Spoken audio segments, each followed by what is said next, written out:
in the lessons to be learned for young forwards. So Jed Walter had the moment at the end of the first quarter. It would have been the Suns' highest ever return from an opening term. What's the art of coaching in there, Dimma? I think Jed knew.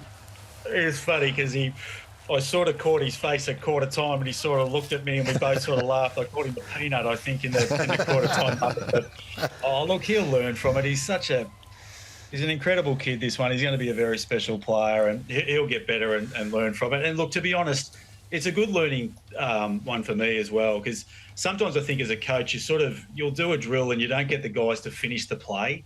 You know, they sort of just do that sort of kick and, you know, when you're sort of moving the ball on. So it's a really good lesson for me to learn to guys, listen, understand every kick's important. The very best performers in world sport do everything well, you know, 100% of the time, regardless of whether it's training or in game. So really good lesson for Jed, even better one for me. So just a quick one on Jed. So talked to different people today and some suggested he was being a smart aleck. And I said, look, I don't think he's that sort of kid. Can you just tell our audience, like we don't get much exposure to him down here at all, what sort of lad is he? No, he's terrific. He's an outstanding young man, does a lot of work with Brad Miller as our forwards coach and, you know, is learning the craft. He's a guy that has been naturally bigger than most opponents. So his ability to read cues was a little bit slow, but he's made massive inroads with this year. And we're really impressed by the way he's going. And what we do love, he's very, very combative. Like, he's not quite getting the cream at the moment with the marks, but he's creating a contest and those marks are going to start sticking. And when that does happen, both him and Reid, look out, because it's going to be pretty special. It was a curious day of umpiring, Damien. There were 3 different incidents that we thought we would run. Jared? Yes, it was.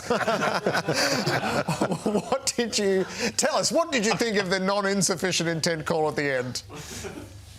Oh, yeah. I love Nathan Williamson, the umpire that made the decision, but I thought, oh, good, we're going to have one last crack at it.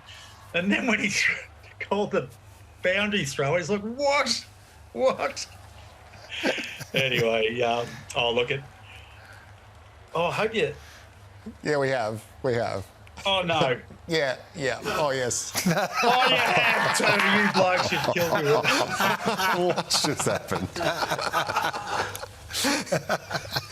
Yeah, it was. Oh, look, it was one of those ones. It was just look, it should have been insufficient attempt. We know that, I think, you know. But at the end of the day, the game is dead and buried. So we move on pretty quickly. Although the finger salute might get me in a bit of trouble, you blokes. We might have to chip in if I told you not to play that.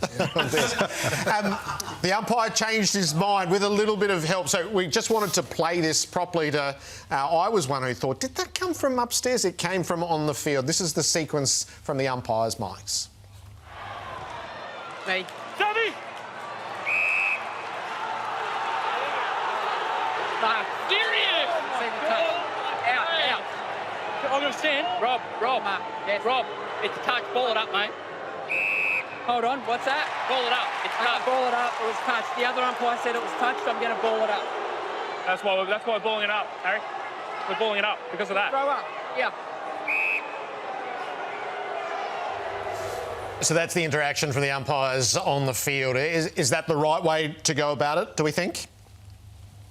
Well, yeah, I suppose it is. But, you know, once again, we have out-of-zone umpires making the calls and they can change it. So I'm fine with that. It was just one of those ones that we didn't really know what was going on up in the coach's box, and then they called the ball up. But it's looking at the replay, it was obviously touched. So, look, I'm happy with it, as long as it doesn't happen all the time. But, you know, the challenge is going to be at some stage it'll be one where it is in the 20% and it'll make a big deal of it. But, look, that one for me was pretty much fine. And then there was just the weird who called play on, which it turns out it is one of your players. Here it is. Yeah. Hey, play on! No. Play on! 50.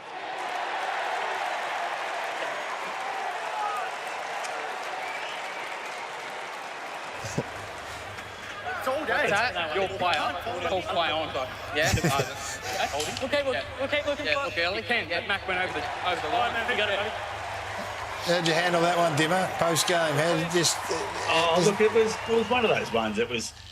The harsh reality is sometimes they call a player that's gone 1 millimetre off the line play on. He went, like, 30 centimetres or, a foot off the line. So was it play on or not play on? So, look, you just got to play to the game from my point of view. So it's not a big deal. I don't know whether it was Banger Ainsworth or Connor Butterick, but we have a meat tray for every 50 that is given again. So I'm pretty sure Mac will be splitting that one with someone else. Well, it's Ainsworth. You can hit him up for the meat tray. We're told it was Ainsworth. All right, good.